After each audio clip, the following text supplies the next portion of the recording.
જે આપનો પરિચય આજે તમારા પૂરા હું પરમાર રતિલાલ ધીરાભાઈ દાવડા ગામમાં માજી સરપંચ તરીકે છું અને હાલમાં મારી દબાણ વિસ્તારમાં બે જમીનોની અંદર એક પટેલની 5 વીઘા અને બીજા એક મારા શાળાની જગ્યા અપાવડાઈ છે અમદાવાદ વાળાની, એમની 3 વીઘા 3.5 વીઘા. આ બધી જગ્યાનું ઘાસ ગઈકાલે સવારે ગઠ્ઠા બાંધતા હતા એટલે મેં બે ટ્રેક્ટર કરી અને તાત્કાલિક આટલી ગરમીમાં બપોરે બૈરા છોકરાઓને બધાને મોકલી અને એ બધા ગંઠા ભરી લાવી. અમે રાત્રે મારા ભાણાંદ ત્યાં રસોડાનો પ્રસંગ હતો તો અમે ગયા નહીં. મારા ભાણાંદ તો 2 દીકરીઓના લગ્ન હતા એટલે સવારે અમે બધા રાત્રે પૂરા ભરી લાયા. 11:30 વાગ્યા સુધી ગંઠા ભરી અને છોકરાઓએ 12 વાગે ખાધું પીધું અને પછી સવારે વહેલા ઉઠી 9, 9:30 અમે બધા તમામ ઘરના સદસ્યો બધા માછેલ ગામે ગયા, માતર તાલુકામાં.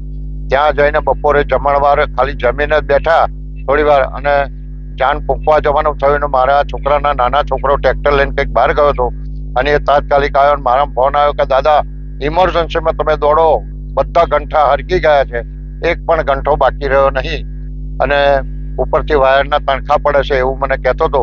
પણ એ તો પેલો નીચેથી બધી ગરમી અડે એટલે ઉપરનો કેબલ વાયર ભરી અને મેં પડતો હતો. શું એટલે તાત્કાલિક ઇમરજન્સીમાં આવીને અમે ત્યાંથી ગાડી લઈને આવીને તાત્કાલિક પોલીસને જાણ કરી, વસો પોલીસ સ્ટેશન. તો જલ્દી ના આવી કે એટલે મેં ફાયર બ્રિગેડને બોલાવી. ફાયર બ્રિગેડ વાળા આવીને ગયા, 112 પોલીસને બોલાવી, 112 વાળા ગાડી લઈને આવીને ગયા. એમની સાથે હું વસો પોલીસ સ્ટેશન ગયો, ત્યાંથી પોલીસને લાવી અને એનું પંચકેસ કરાવીને હાલ મોકલ્યું છે એમને. મારા લગભગ 1450 થી 1500 ગંઠા હતા. અત્યારે હાલમાં 80 થી 100 રૂપિયા ભાવ ચાલે છે ગંઠાનો. એટલે જેથી કરીને અમને અત્યારે ગાયો ભેંસોને ખવડાવવાનું એક પણ ઘાસનો એ રહ્યો નથી. ગઈકાલે રાત્રે 11:30 ભરી લાયા અને આજે તો બારી મૂક્યા બધા. કેટલાનું નુકસાન થયું? લગભગ અંદાજે નુકસાન 1,60,000 કે 2 લાખની આજુબાજુનું ખરું.